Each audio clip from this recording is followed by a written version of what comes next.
Welcome to I guess you could call it emergency pod episode of Awakening the Ordinary. I really just want to talk about some updates that have been going on just in the past day or two since I posted the episode. I'm going to be talking about some current events that are going on in Iran and what effect that might have on us here in the US.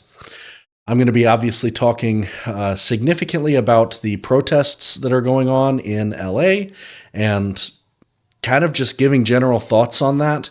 And then at the end, I'm going to tie it up by talking a little bit about the military parade that's going to be going on and maybe some issues in American culture related to the military. So I guess without further ado, let's go ahead and just kind of tackle this Iranian issue real quick.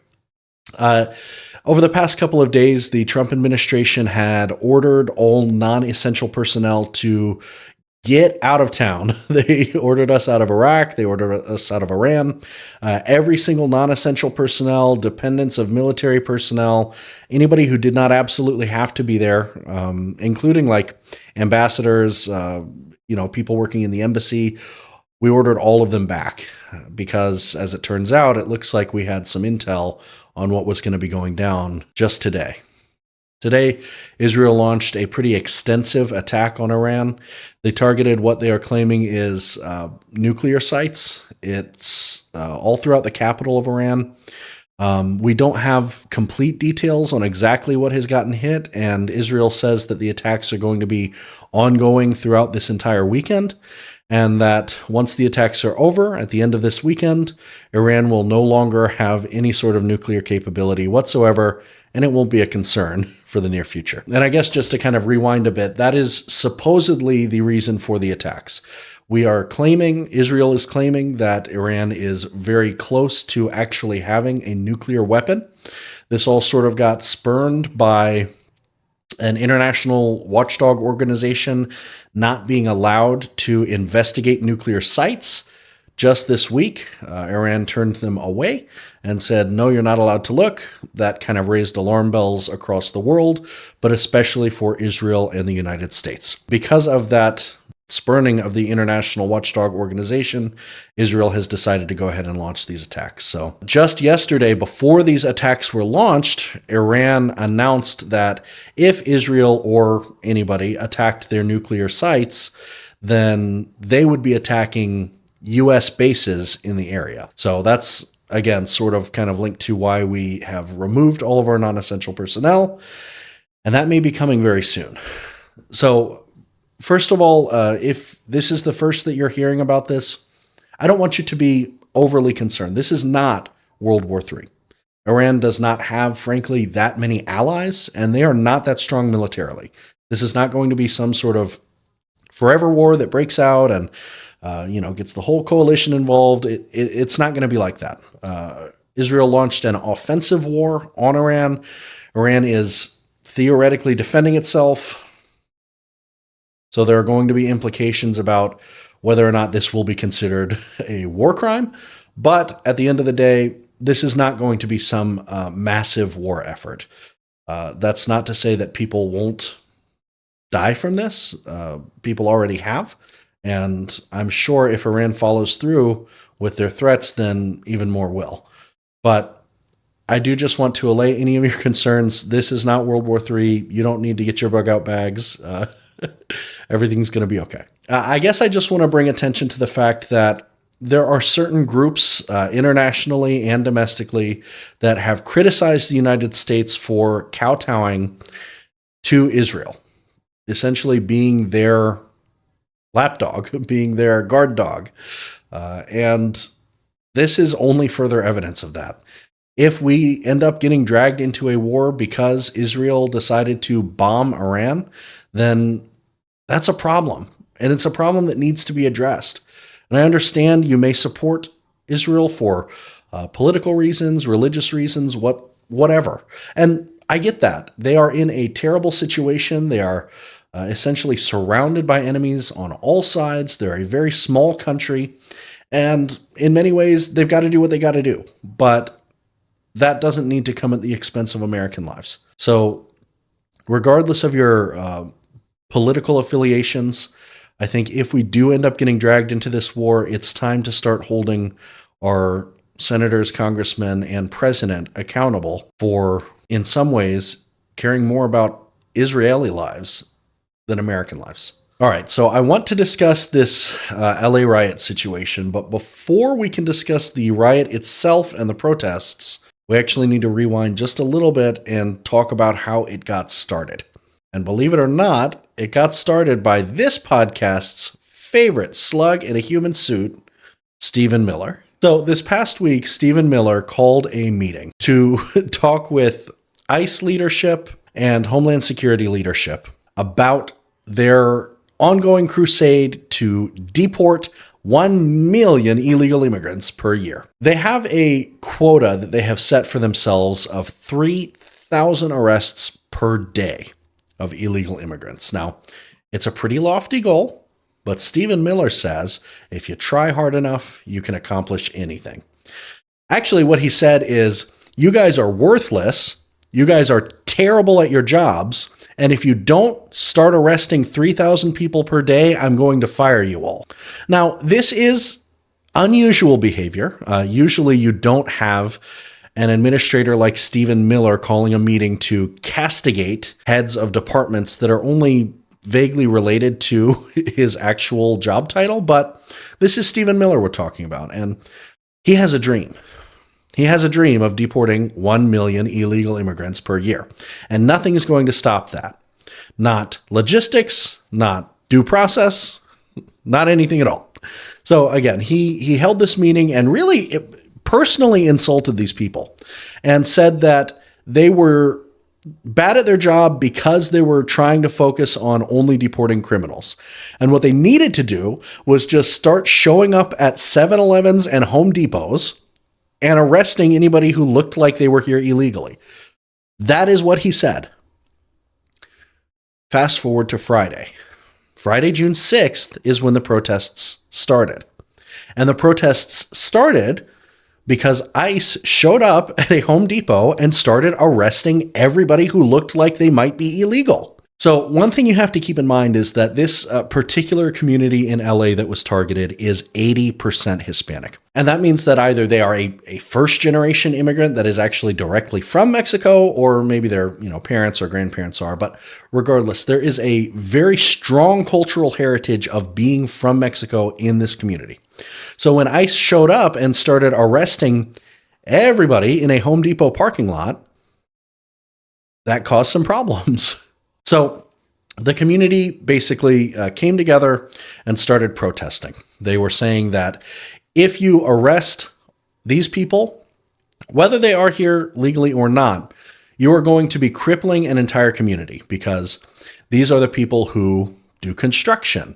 These are the people who run our kitchens, who make food for us, who basically help society function. So protesters gathered, started protesting ICE arresting people at Home Depot rather than going for known criminals. Now, after these protests started, the LAPD released a letter publicly thanking the protesters for keeping things peaceful. They talked about how this was a peaceful protest and how they were proud of their community for not turning violent and not escalating things. Saturday, Trump decided that things were out of control and he needed to send in the National Guard. Now, why did he decide that? Who knows? He would say it's because things were out of control there. All evidence points to things not actually being out of control. Again, I said the LAPD came out and talked about how peaceful things were. So Saturday, Trump announced that he was sending in the National Guard. The governor of California, Governor Newsom, came out and said, don't do that. We don't need the National Guard. The LAPD can handle things. The mayor of LA, Mayor Bass, said the same thing. We don't need the National Guard coming in here. We don't need federalized National Guard units coming in and policing the area. The LAPD can handle it. Saturday night, Trump sent out a message thanking the National Guard for a job well done, because everything was, at that point, quiet. It was cleaned up and it was all good. There was no violent protests happening, and seemingly the National Guard had done a great job. Except Sunday is when the National Guard actually arrived in LA. So it wasn't that the National Guard had done a good job cleaning things up on Saturday. It was that the LAPD had done a good job cleaning things up on Saturday. So again, that is just further evidence that the National Guard was really not necessary. And actually, once the National Guard arrived on Sunday, that's when things started going to hell. That's when you started having cars getting burned. That's when you started having mass riots breaking out, looting, people getting hurt, Molotov cocktails getting thrown. The National Guard coming in escalated what was a relatively contained situation. So after that, Tom Homan, who is a Trump administrative official, vaguely started threatening to arrest anybody who got in the way of ICE doing their job of arresting illegal immigrants. And that included Governor Newsom. Now, Trump came out and said he thought Tom Homan absolutely should arrest Governor Newsom. And then later he was asked basically what charges Governor Newsom would be facing. Why? What did he do to deserve being arrested? And Trump said that basically what he did was be governor. That was his crime. Be governor of California. And again, I'm not kidding. That is literally the quote. Now, later on, Tom Homan kind of walked back the threats. He said he really didn't have any intention of arresting Governor Newsom. Governor Newsom didn't do anything to deserve being arrested. Governor Newsom, in the meantime, was basically angrily releasing videos and interviews with anybody he could talk to, talking about how the National Guard coming in is authoritarian and essentially fascism, and how it was completely unnecessary, how it escalated the situation. He challenged Tom Homan to just get it over with and come arrest him instead of going after 4-year-olds. I mean, it really became a show. Now, in the meantime, Trump also released an executive order saying that anytime there is an issue where federal operations are being impeded in some way, he's going to go ahead and order in military personnel, so Army, Navy, Marine Corps, etc., to come in and assist and make sure that federal operations were able to continue. So then he went ahead and sent in 700 Marines into LA, who are, as far as I can tell, basically just standing around.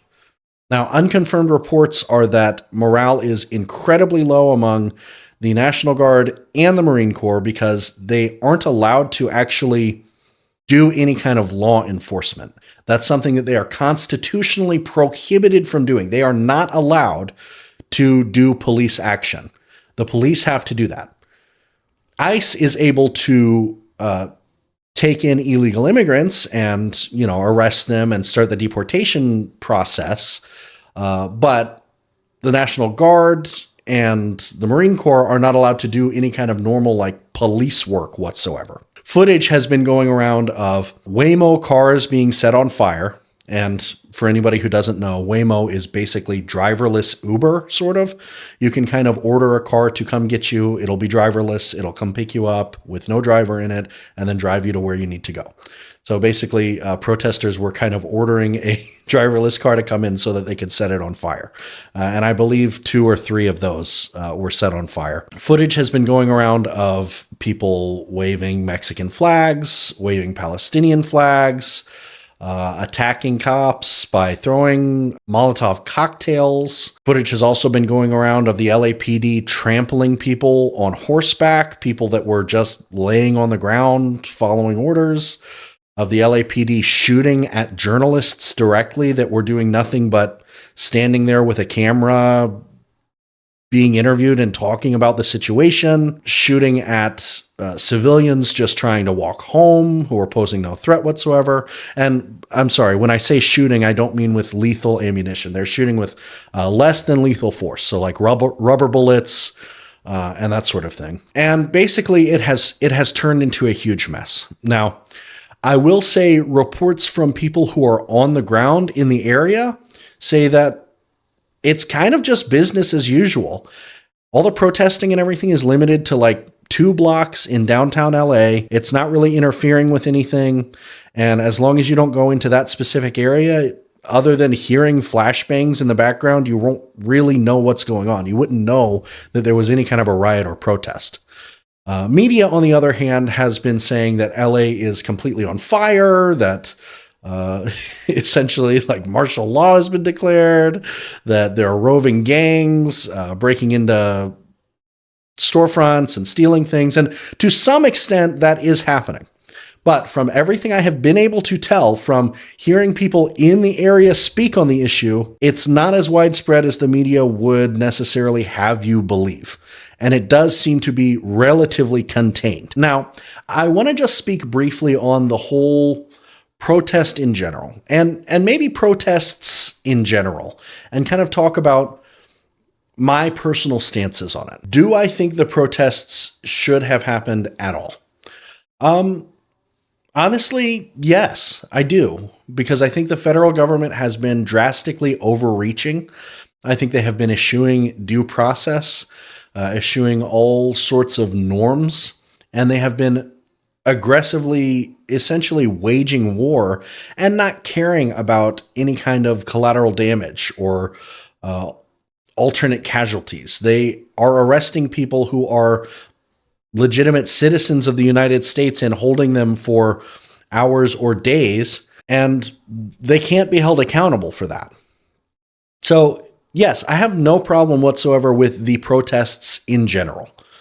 I think it's perfectly fine, and especially when your community is going to be affected at a much greater than average rate, I completely understand why people would want to protest this. And just to be completely frank, in many ways, our country has been built on the back of illegal immigrant labor. Most kitchens in the United States have somebody working in them who is undocumented. Most farms in the United States have many people working on them that are undocumented. And these people are here searching for a better way of life. They are paying taxes. They are not receiving any kind of benefits from the government because they can't. They don't have social security numbers. And they're being paid slave wages. Our entire society has been built on that. And I guess I'm kind of going off the rails here, but that's not even just domestically. Things like the price of an iPhone is only remotely affordable because they are produced in China and China pays slave wages to children to work on iPhones in a factory. So if you want to completely get rid of illegal immigrants in America, you have to understand that you are going to be living in an America that you cannot afford to live in financially.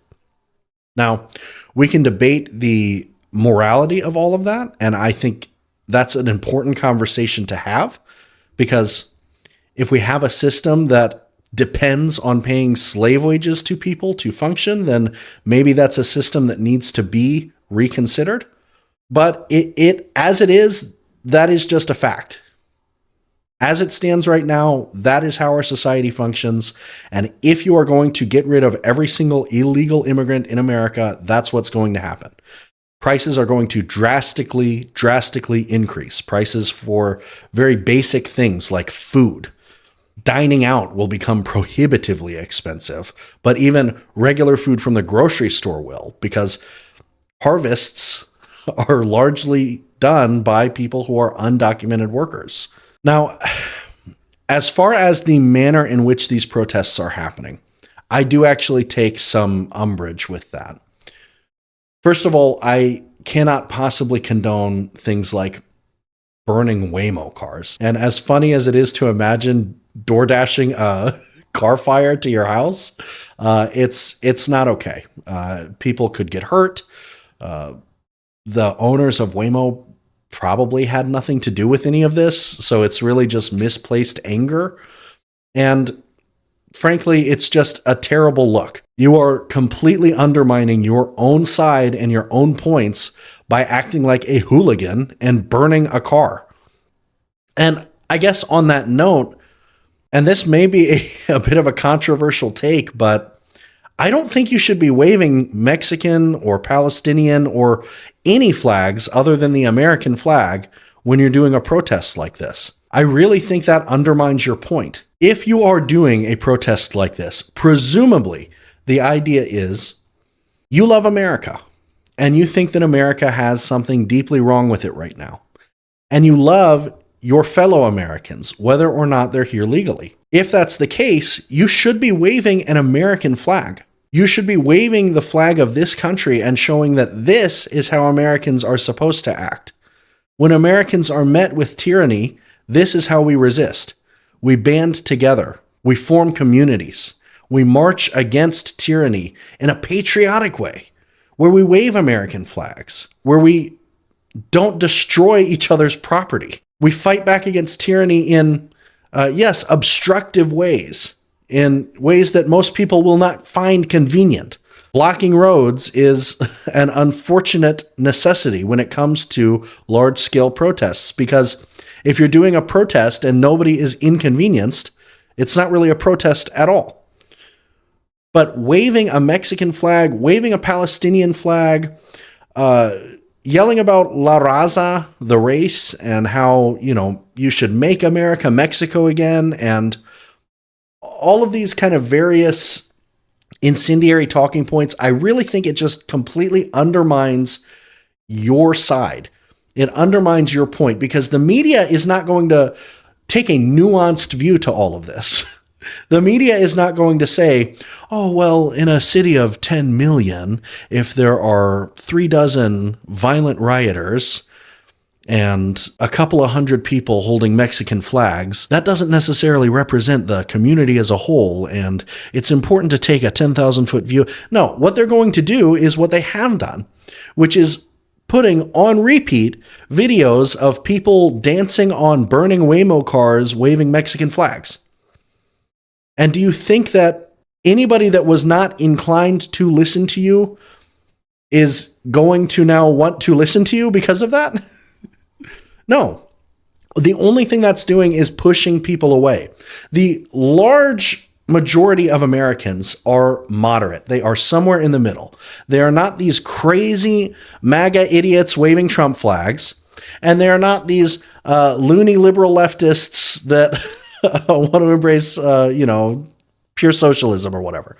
The majority of Americans are somewhere in the middle, and they don't necessarily have an incredibly nuanced perspective on what's going on. So it's your job as a protester to show them. It's your job to show them who the bad guys are. And dancing on a burning car waving a Mexican flag does not show anybody that you're the good guy. It just makes it easier to show that you're the bad guy. And I want to say this now because the No Kings protests are coming up in a couple of days here. But I sincerely hope that people at these protests don't make these same mistakes that many of the LA protesters have, of waving flags of other countries and causing property damage and looting and turning it from a protest into a riot. Because inevitably, there are going to be some bad apples in every protest. It's just going to happen.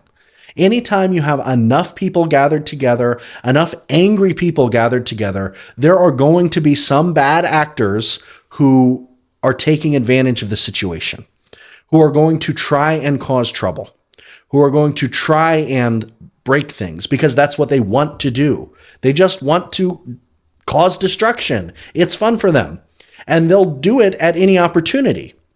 They don't have necessarily any kind of ideology that matches up with the protesters at all. They may just love to burn things. And so they're going to take advantage of civil unrest to do so. They're going to.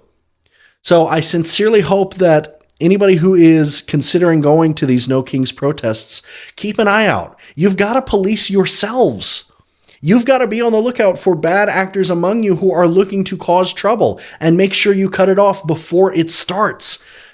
Because if you don't, I promise you, the media is going to take advantage of that. They love that.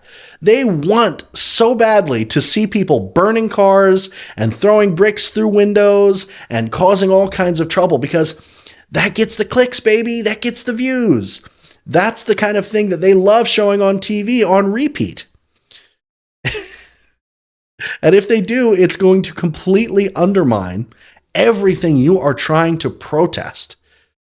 It's going to completely undermine your side and make you out to be the bad guy. And I guess just because I'm talking about this whole flag thing, this is something that's just been sincerely bothering me. I see so many people talking about how waving a Mexican flag is completely disrespectful. And then I take a look at their profile, and what do they have on their banner? A Confederate flag. Okay, so waving a Mexican flag, a flag of an ally, a flag of a country that you may be from and that you are trying to show solidarity with, is this horrible, evil crime, and it means that you should be deported. But celebrating the flag of our nation's greatest enemy is apparently just celebrating your heritage? That does not make any sense to me whatsoever. The bloodiest war that America has ever had is the American Civil War. Our greatest enemy in this nation's history was the Confederacy, the traitors who seceded from the Union and slaughtered their brothers and sisters so that they could own slaves. And you think that it's a great idea to start waving around a Confederate flag because that's your heritage? That's your heritage? That's the thing that you want to celebrate? Seriously?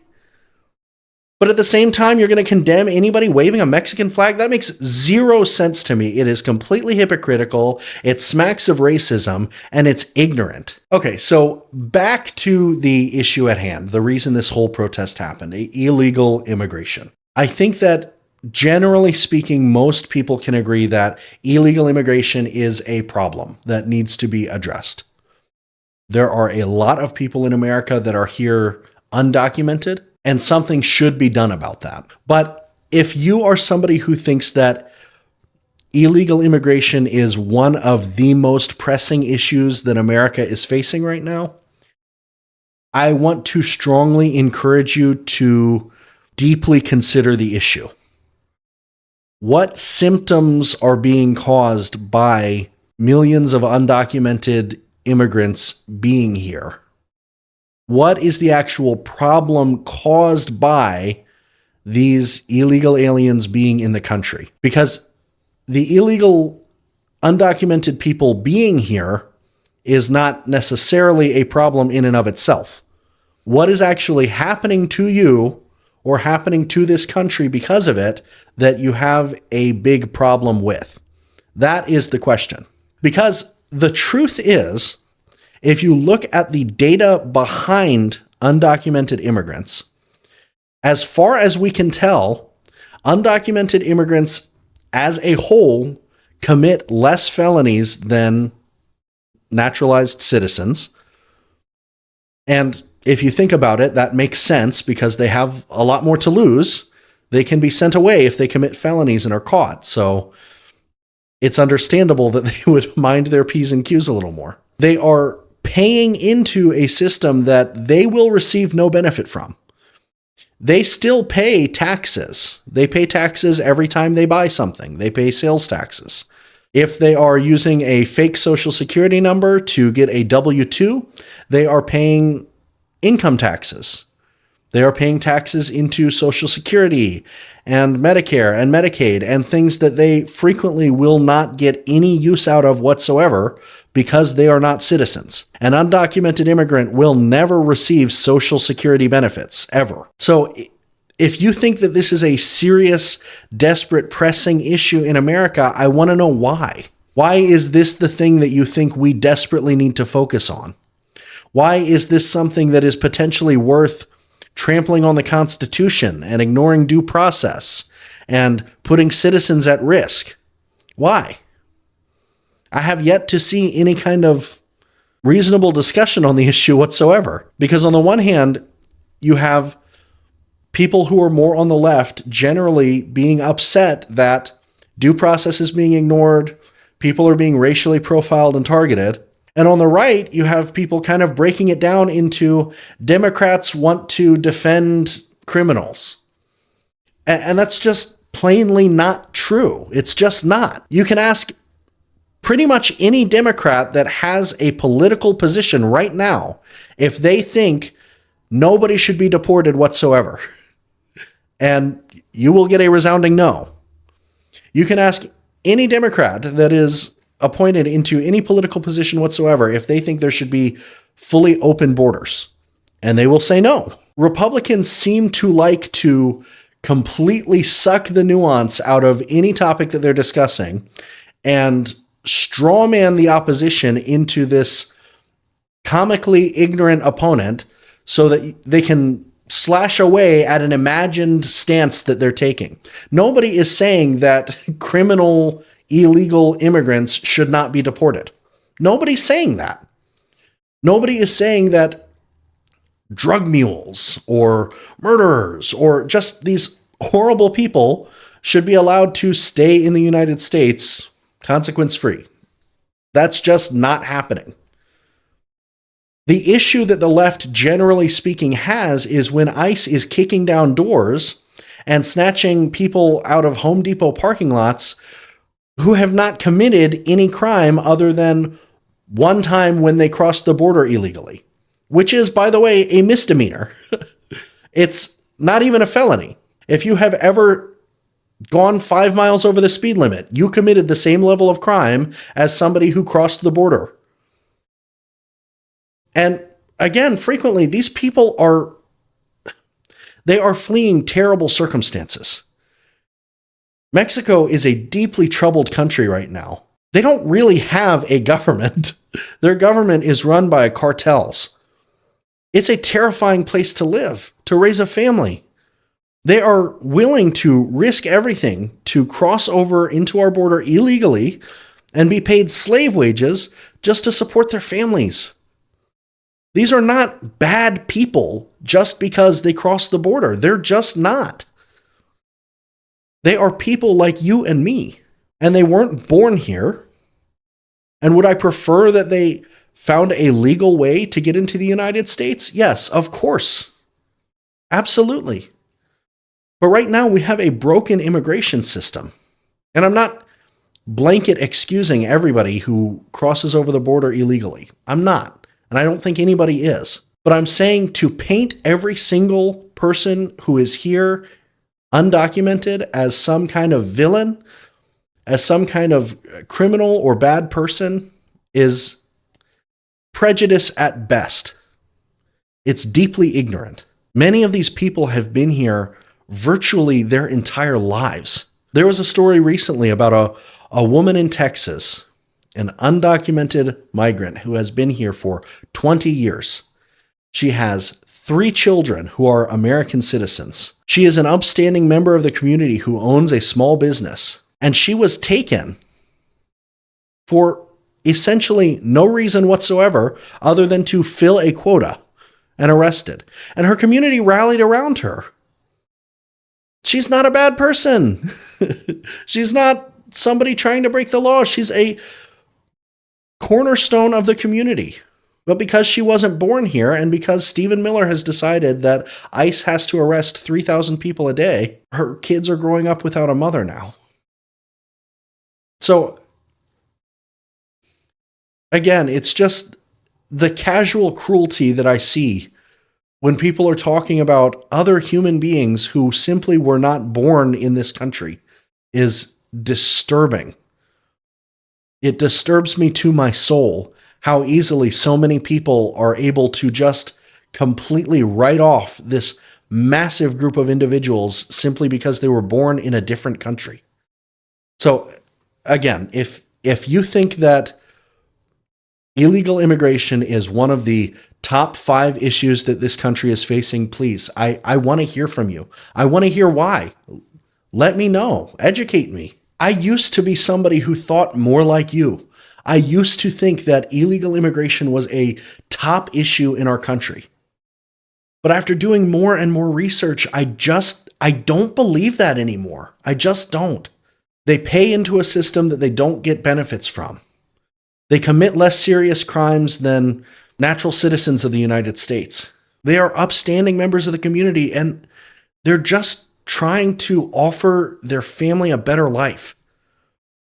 when it comes down to it, isn't that the American dream? Isn't the American dream to offer a better life for your children than you ever had? Isn't that the whole point? It's what everybody in this world is looking to do. So please, if you think it's a serious top 5 issue in this country, I want to know why. Let me know what I'm missing. I am sure I have a blind spot here. So I also mentioned that the Marine Corps was sent into LA, and that essentially right now it seems like they're just standing around. One thing I want to make clear is this is a dangerous escalation into authoritarianism that we may not be able to take a step back from if it's allowed to continue. If the Trump administration is allowed to, at any point, claim that protesters are impeding the federal government's ability to do whatever, whether that's snatch up illegal immigrants or anything at all, and they can use that as justification to send in the military and sick our military on our own citizens, that is a serious issue. That's something every single American needs to know about and take a stand against. Because right now it's LA. Okay, you live on the East Coast maybe. LA sounds like a completely different world. It's 3,000 miles away. You're never going to be there. What do they matter? Well, it's not going to stop in LA. It starts in LA. It starts in LA because they're an easy target. California, who cares about them, right? They've got a huge illegal population. Well, then what? Then it goes to San Antonio or Houston, right? And then it goes to New Orleans. And then maybe New York City. And pretty soon it becomes commonplace to see soldiers marching in the streets in any city that is standing up to whatever illegal order Donald Trump decides to implement. He is dragging the Overton window in an authoritarian direction at 1,000 miles an hour. The Overton window is this concept that society at large sees acceptable behavior in a fairly narrow window. For example, gay marriage used to be completely unthinkable. It was a taboo topic. It was not talked about. And then slowly over time, society started moving more and more to the left. And all of a sudden now, gay marriage is completely commonplace. It's something that only the most fringe of right-wing people will be openly complaining about. The Overton window, when it came to gay marriage, moved to the left. But now, when Trump is using ICE as his personal Gestapo, when he is sending in the Marine Corps into cities simply for disagreeing with them, contrary to the wishes of the governor and the mayor, he is moving the Overton window to the right. More and more and more. He's moving the Overton window in an authoritarian direction and making it more and more commonplace to see authoritarian actions as normal. And I see it right now. I see my fellow Americans talking online about how excited they are to see a Marine bust a protester in the face. They can't wait to see our military used to commit violence on our people. And they call that patriotism. It is disgusting to me. It is disgusting. It's vile behavior. Truly. And if we allow it to continue, the window is going to move further and further in an authoritarian direction. And sooner or later, we are not going to have the ability to bring it back. You and I only have power in our numbers and only when we act together. Right now, we are so deeply, deeply divided that it doesn't seem like we are ever going to act together. But I promise you, if it becomes commonplace for Trump or any president to be able to send soldiers into American cities to impose their will, we will never act together again.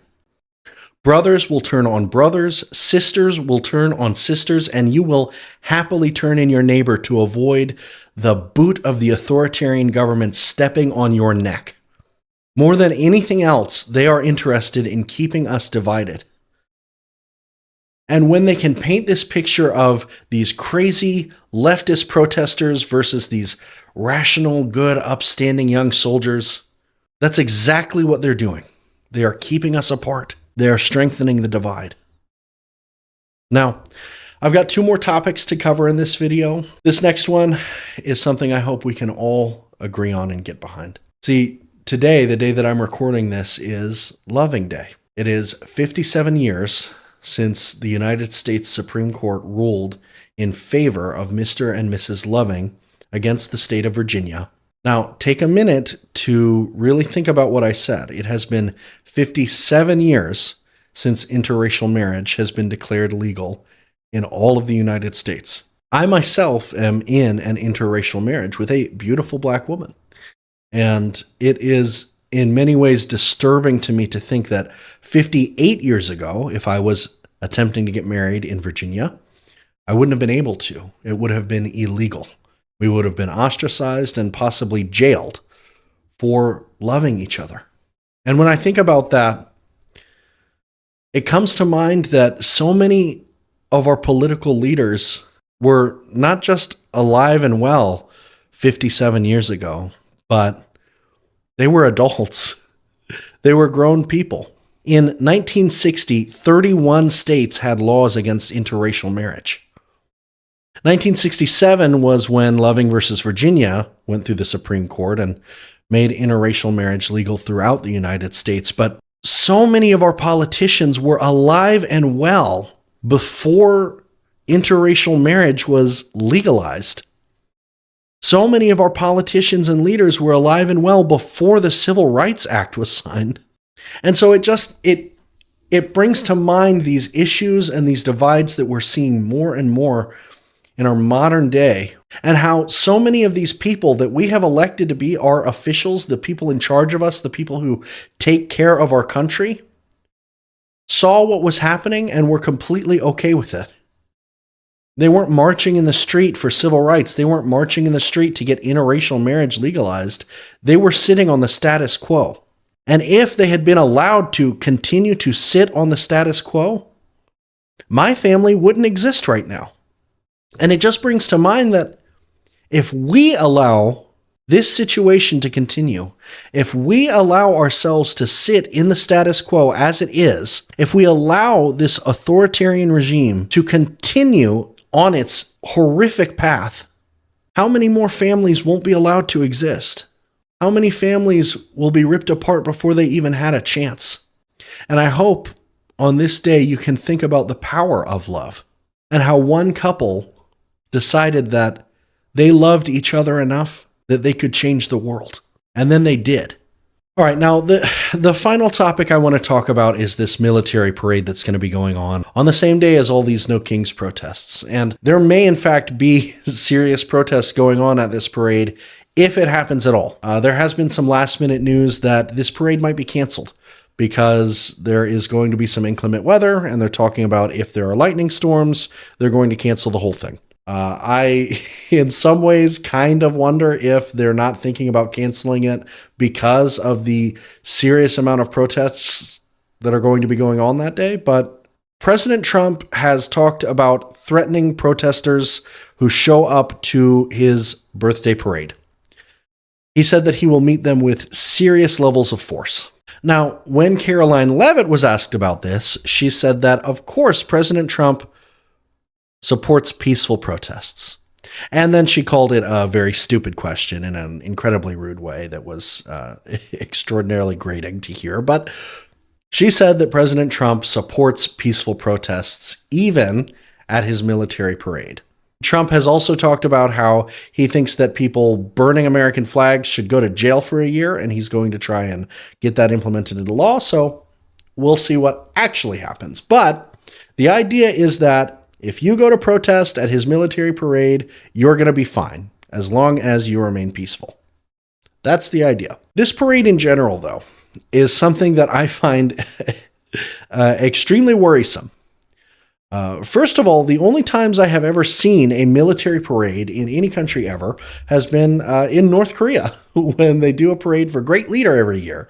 And they have a big old poster with his face on it, and they drive tanks down the road, and everybody goose steps in perfect unison. So the fact that we are doing some kind of extraordinary military parade, and it just so happens to be on Donald Trump's birthday, is very disturbing to me. And I would hope it would be to most Americans. The other fact that I think is pretty disturbing is that we are now in a terrible budget battle. We are getting remarkably close to the debt ceiling. We allowed Doge to come in and absolutely hack away at key components in the federal government to save money and reduce waste. And at the same time, we're hosting this military parade that's going to cost at least $45 million.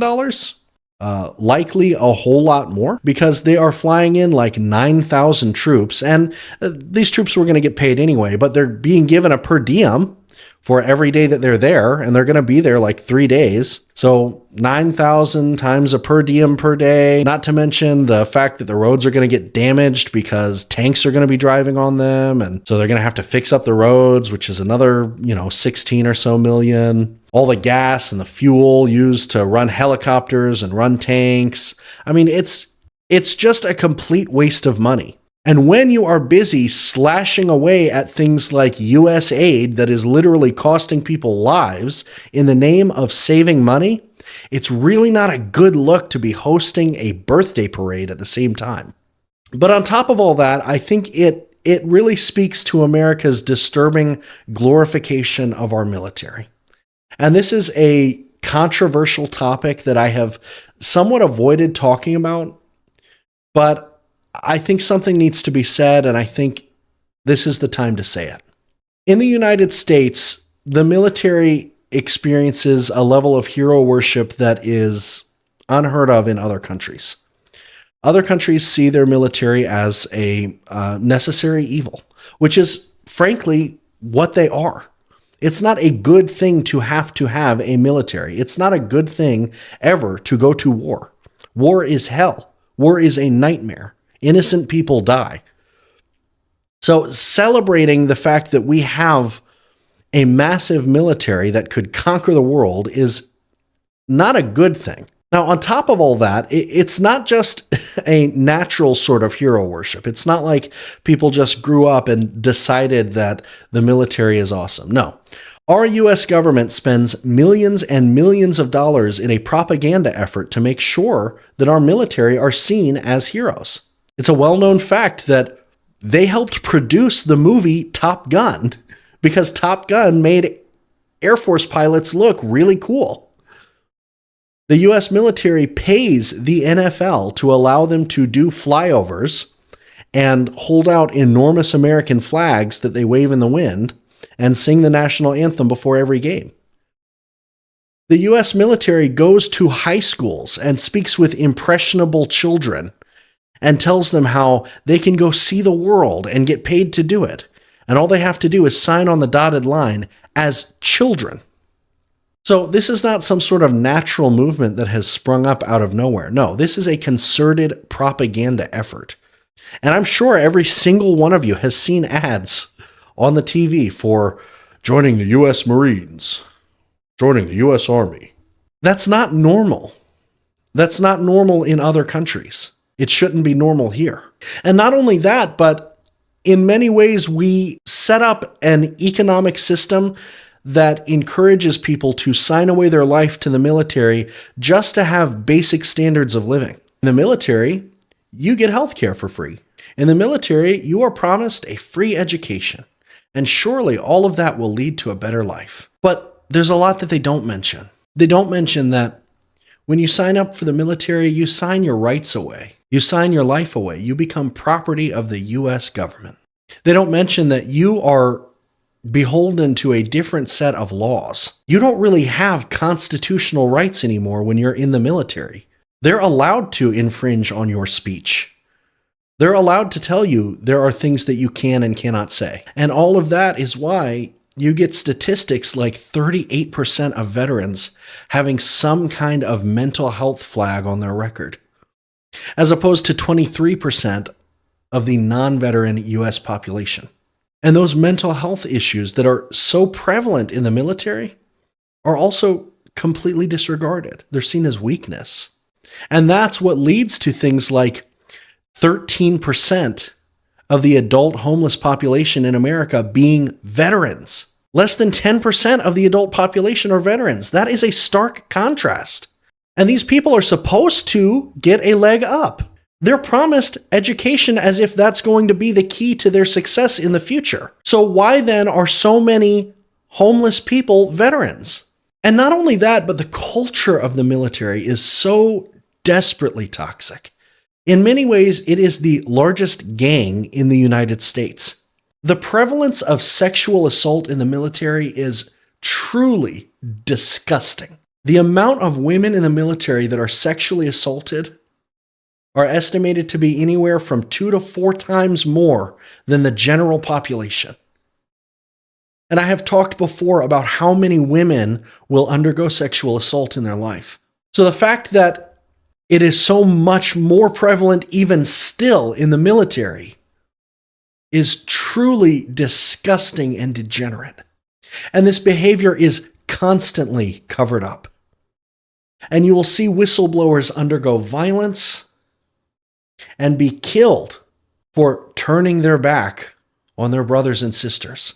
There are horrific cases of women being sexually assaulted in the military and then being killed to cover it up because they dared to go to their superior officers and complain about it. And so it's no wonder that the rate of suicide among veterans is double that compared to the general population.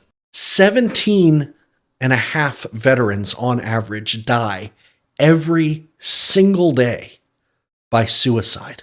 Male veterans have a suicide rate about 45% higher than non-veterans. Female veterans, on the other hand, have a suicide rate about 92% higher. And when you consider the statistics on sexual assault, the statistics on mental health in the military, it paints a very disturbing portrait on the heroes that we are worshiping. I understand it seems so glorious to go fight for your country, so honorable. But you have to understand, the movies that they make are propaganda. They are paid for by the federal government. The video games and the stories you hear are engineered to make you look up to these people as more than human. When you look at how these veterans are abused, how they are used as political pawns in this theater of gamesmanship on who can pretend to care more about veterans while leaving them to die in the streets and kill themselves. While they talk about wanting to take care of our veterans and they slash their healthcare budgets, it starts to paint a real picture behind the dystopian society that we live in. I have known and loved veterans in my life, and every single one of them has been deeply, deeply damaged by their time in the service. It is not something I would recommend for absolutely anybody. And especially now when you see that an authoritarian president can come in and send military members as thugs to do their bidding, to attack their fellow citizens, I cannot imagine anybody supporting anyone joining the military at this time. We need a massive overhaul from top to bottom. We are allowing our women to be trapped in a horrific system of abuse and despair. We are teaching our boys that they should grow up and be like these men who are committing these abuses and who are suffering from these mental illnesses and who are winding up on the streets or dead because of it, all in the name of basic amenities that should be experienced by every single citizen of the United States, like access to health care, like access to higher education. What kind of a world do we live in where you have to sign your soul away to get a college degree? What kind of a world do we live in where you have to promise to go kill people if they demand it, just so that you don't go bankrupt from having to use healthcare? What kind of a world do we live in where you are signing up to be twice as likely to kill yourself so that you can simply have some guaranteed income? Now we're going to have a big parade, and we're going to celebrate the checkered past of the U.S. Army, and we're going to celebrate the birthday of our authoritarian wannabe dictator president. And we're going to sit there and watch as these men march down the street and think to ourselves, which one of them are going to end up homeless? Which one of them are going to become a statistic? Because at the end of the day, that's all they are to the U.S. government. I love this country deeply and truly. And I imagine that some of you may get the wrong impression because I talk about these horrible, terrible truths, because I talk about an authoritarian government being dangerous, because I don't agree that people should go to jail for burning the American flag. But if you love something, you have to be able to address its flaws. You have to be able to face dark and heavy truths. You have to be able to stand up for what you believe in, even if it hurts. I hope that you will let your voice be heard. I hope that you will contact your senators and your congressmen, and you'll remind them that America has never had a king, and we will never have a king. I hope that you stand up for what you believe in, and I hope that you remember that when you change your perspective, your reality changes. Thank you so much, and I'll see you soon.